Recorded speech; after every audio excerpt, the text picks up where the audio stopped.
नमस्कार दोस्तों, स्वागत है आपका डेली करंट अफेयर के सेशन में। अगर आप पहली बार हमारे चैनल को विजिट कर रहे हैं तो चैनल को बिल्कुल सब्सक्राइब कर लीजिए। गवर्नमेंट एग्जाम की अगर आप तैयारी कर रहे हैं तो यह करंट अफेयर का सेशन आप लोगों के लिए रामबाण साबित होगा। आइए शुरू करते हैं आज के पहले प्रश्न की ओर। देखिए, निम्नलिखित में से किस बैंक के चीफ एग्जीक्यूटिव ऑफिसर अर्थात मैनेजिंग डायरेक्टर आदित्य पुरी के उत्तराधिकारी के लिए 3 उम्मीदवारों को शॉर्टलिस्ट किया गया है?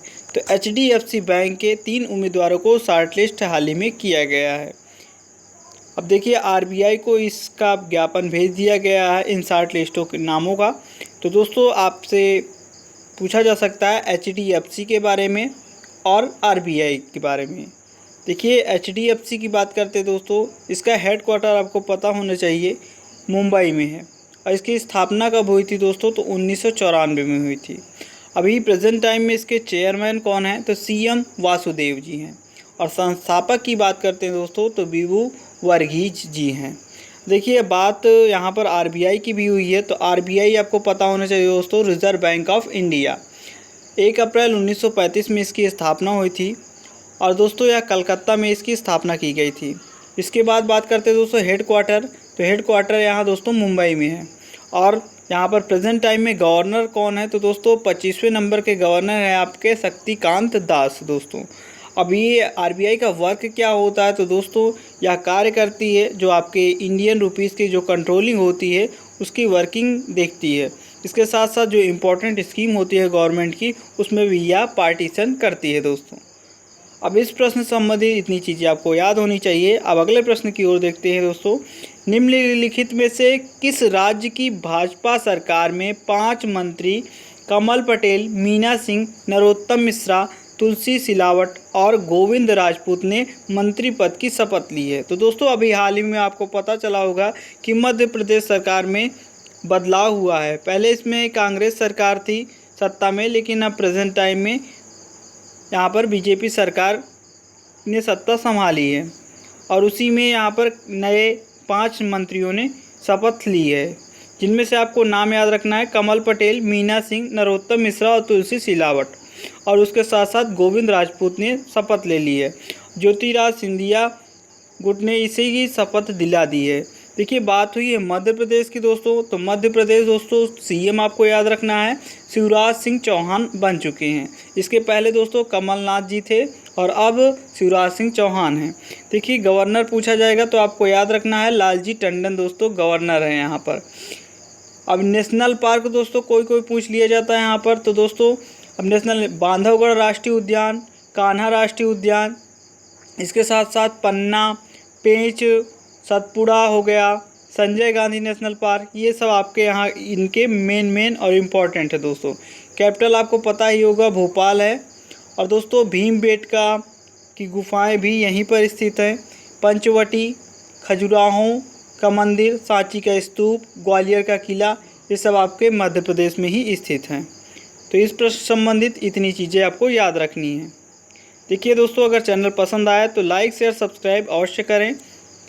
आगे देखते हैं अगला प्रश्न। भारत के किस राज्य में कोरोना की वजह से लॉकडाउन 7 मई तक बढ़ा दिया गया है?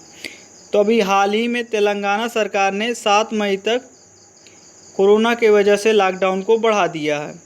अब यह 7 मई तक बढ़ाने वाला पहला राज्य भी बन चुका है भारत का, जो 3 मई के बाद भी लॉकडाउन जारी रखेगा। देखिए, बात हुई है तेलंगाना की। तो तेलंगाना के CM आपके K चंद्रशेखर राव जी हैं दोस्तों। और गवर्नर की बात करते हैं तो तमिलसाई सौद राजन जी हैं।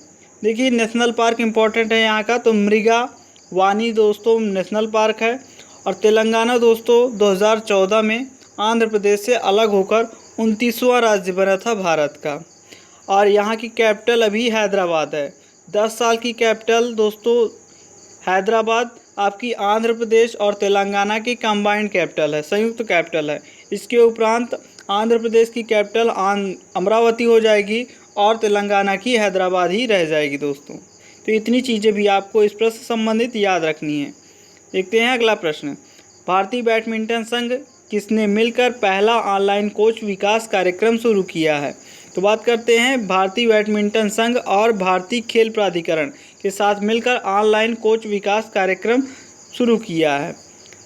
देखिए, यह 3 कार्यक्रम इसमें होंगे और 5 दिन चले जाएगा। यहाँ हफ्ते में 5 दिन चलेगा पूरा कोर्स। बात करते हैं 29 विषयों में बांटा गया है और भारतीय खेल प्राधिकरण और बैडमिंटन संघ ने मिलकर यह ऑनलाइन कोच विकास कार्यक्रम शुरू किया है।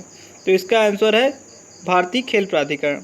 अगला प्रश्न देखते हैं, उत्तराखंड के देहरादून, हरिद्वार, नैनीताल में कोरोना वायरस के 85% मामले आने पर इन जगहों को कौन सा जोन घोषित कर दिया गया है?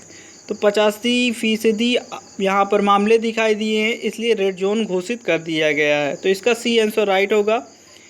देखिए यहाँ पर आपको पता है कि उत्तराखंड में कुल 42 लोगों के कोरोना पॉजिटिव मामले आए हुए हैं, जिनमें से 20 देहरादून में, 9 नैनीताल में, 7 हरिद्वार में, 4 उधमसिंह में नगर में और 1 पौड़ी गढ़वाल में और 1 अल्मोड़ा में केस पॉजिटिव आए हुए हैं, इसलिए इसे रेड जोन में घोषित कर दिया गया है।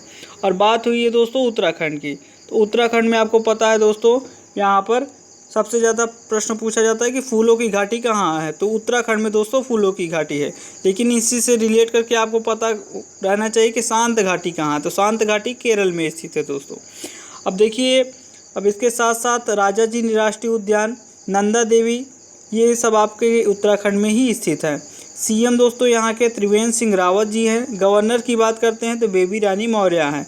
और कैपिटल की बात करते हैं दोस्तों तो देहरादून यहाँ उत्तराखंड की कैपिटल है दोस्तों। अगला प्रश्न देखते हैं, इनमें से किस प्रसिद्ध कार्टून एनिमेशन के निर्देशक जीन डिच का हाल ही में निधन हो गया है? तो दोस्तों आपको पता होना चाहिए कि टॉम एंड जेरी अर्थात ए ऑप्शन यहाँ पर उसके निर्देशक थे जीन डिच, अमेरिका के निवासी थे दोस्तों। उनका हाल ही में निधन हो गया है दोस्तों। सबसे प्रसिद्ध यहाँ पर Tom and Jerry cartoon animation film यहाँ पर ऑस्कर अवार्ड भी जीत चुकी है। और जीन डिच का हाल ही में निधन हो गया है। उन्होंने विश्व की एनिमेशन की ताकत से रूबरू कराया था और वह 95 साल के थे और हाल ही में उनका निधन हो गया है। अगला प्रश्न देखते हैं दोस्तों, 22 अप्रैल को विश्व भर में कौन सा दिवस मनाया जाता है? तो 22 अप्रैल को विश्व भर में विश्व पृथ्वी दिवस मनाया जाता है। अर्थ डे के नाम से इसे जाना जाता है। 2019 की दोस्तों इसकी थीम थी प्रोटेक्ट आवर स्पीसीज़, क्योंकि प्रीवियस थीम भी आपको याद रखनी चाहिए। और नई दोस्तों 2020 की थीम जो बहुत इंपॉर्टेंट है, आपको ये भी याद रखना है, जलवायु कार्रवाई दोस्तों, क्लाइमेट एक्शन, ये भी आपको पता होना चाहिए।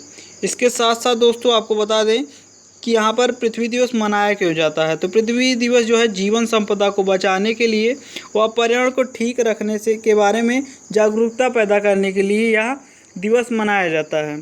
देखिए, अमेरिकी सीनेटर जेराल्ड नेशनल ने 1970 में दोस्तों इसे एक पर्यावरण शिक्षा के रूप में इसे मान्यता दी थी दोस्तों।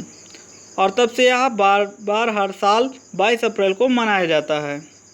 तो इतनी चीज़ें आपको याद रखनी है दोस्तों। अगला प्रश्न देखते हैं, ICMR रिसर्च के मुताबिक अमेरिका, जापान को पीछे छोड़कर कौन सा देश कोरोना को कंट्रोल करने में दूसरे स्थान पर आ गया है? तो दोस्तों आपको बता दें, अमेरिका और जापान को छोड़कर भारत जो है दूसरे नंबर पर आ चुका है कोरोना को कंट्रोल करने के लिए। आखिरकार भारत आया है दूसरे नंबर पर, तो पहले स्थान पर कौन है? तो दोस्तों दक्षिण कोरिया है आपके पहले स्थान पर। देखिए, साउथ कोरिया आपकी फर्स्ट स्थान पर है। तो दोस्तों साउथ कोरिया के बारे में आपको सब पता होना चाहिए। कैपिटल यहाँ की दोस्तों सियोल है। करेंसी की बात करते हैं तो दक्षिण कोरियाई वान है दोस्तों। और दक्षिण कोरिया और उत्तर कोरिया को पार्टीशन करने वाली जो रेखा है दोस्तों, वहाँ से प्रश्न पूछ लिया जाता है। तो 38th पैरेलल के नाम से उसे जाना जाता है। देखिए, प्रेसिडेंट दोस्तों कौन है? तो मून जे इन है दोस्तों, ये भी आपको पता होना चाहिए। अब देखिए, दक्षिण कोरिया हो गया। और जापान देख लेते हैं दोस्तों। जापान को भी यहाँ पर पीछे छोड़ा है इंडिया ने। तो जापान दोस्तों PM यहाँ पर शिंजो अबे हैं अभी फ़िलहाल। टोक्यो की बात करते हैं, यहाँ पर कैपिटल है। करेंसी यहाँ पर येन चलती है। और डायट यहाँ की जो है संसद का नाम है। ड्यूमा दोस्तों आपको रसिया के संसद का नाम है, ये भी पता होना चाहिए। और डायट जो है जापान के संसद का नाम है। अमेरिका की दोस्तों प्रेसिडेंट जो है डोनाल्ड ट्रंप है, जो कि 45वें नंबर के हैं। यहाँ से नंबरिंग पूछ लिया जाता है आपसे एग्ज़ाम में। और उपराष्ट्रपति की बात करते हो दोस्तों तो माइक पेंस हैं। तो इतनी चीज़ें आपको इस प्रश्न संबंधित याद रखनी है। अगला प्रश्न देखते हैं दोस्तों, हाल ही में कौन सा देश कोरोना वायरस संक्रमण से 20,000 से अधिक लोगों की जान गंवाने वाला चौथा देश बन गया है। तो दोस्तों फ्रांस जो है अभी चौथा देश बन चुका है। देखिए इसके पहले बात करते हैं अमेरिका के साथ साथ इटली, स्पेन, इनमें जो है 3 स्थानों पर है दोस्तों। और उसके बाद चौथा स्थान अभी हाल ही में फ्रांस को मिला है, जिनमें 20,000 से अधिक लोगों की जान गंवाई है। देखिए फ्रांस की बात आई है तो दोस्तों फ्रांस की कैपिटल आपको पता होनी चाहिए, पेरिस है। करेंसी की बात करते हैं दोस्तों यूरो है। यूरोप में, पूरे यूरोप में लगभग यूरो करेंसी चलती है। प्रेसिडेंट की बात करते हैं दोस्तों तो इमैनुएल मैक्रों जो है यहाँ के प्रेसिडेंट है दोस्तों। अब यहाँ पर इटली से पहले है तो दोस्तों इटली की भी कैपिटल आपको पता होना चाहिए, रोम है। करेंसी की बात करते हैं दोस्तों तो यूरो है। प्रेसिडेंट की बात करते हैं दोस्तों तो सार्जियो मटेरेल्ले हैं दोस्तों। तो ये चीज़ें आपको पता होनी चाहिए। अब स्पेन भी है इस श्रेणी में, तो स्पेन के बारे में आपको पता होना चाहिए। स्पेन की कैपिटल दोस्तों मैड्रिड है। करेंसी यूरो ही चलती है और यहाँ के प्रेसिडेंट दोस्तों पेड्रो साnchez हैं दोस्तों। तो ये चीज़ें भी आपको याद रखनी है। अगला प्रश्न देखते हैं दोस्तों, हाल ही में किस देश की सरकार ने सभी विदेशियों को प्रवेश पर रोक लगा दिया है? तो दोस्तों अमेरिका ने हाल ही में सभी विदेशियों के प्रवेश पर रोक लगा दिया है। अब आपको बता दें कि अमेरिका में किसी बाहरी व्यक्ति को बसने की इजाज़त नहीं दी जाएगी। बात है अमेरिका की दोस्तों। अमेरिका की कैपिटल आपको पता है वाशिंगटन डीसी है। करेंसी जो है चलती है दोस्तों डॉलर। और प्रेजेंट टाइम में इसके प्रेसिडेंट है डोनाल्ड ट्रंप जो 45वें नंबर के हैं। उपराष्ट्रपति माइक पेंस है दोस्तों। तो इस प्रश्न संबंधित इतनी चीज़ें आपको पता होनी चाहिए। तो दोस्तों अगर वीडियो पसंद आए, आपको लिए उपयोगी हो तो दोस्तों ज़रूर लाइक, शेयर, सब्सक्राइब अवश्य करें। Thanks for watching.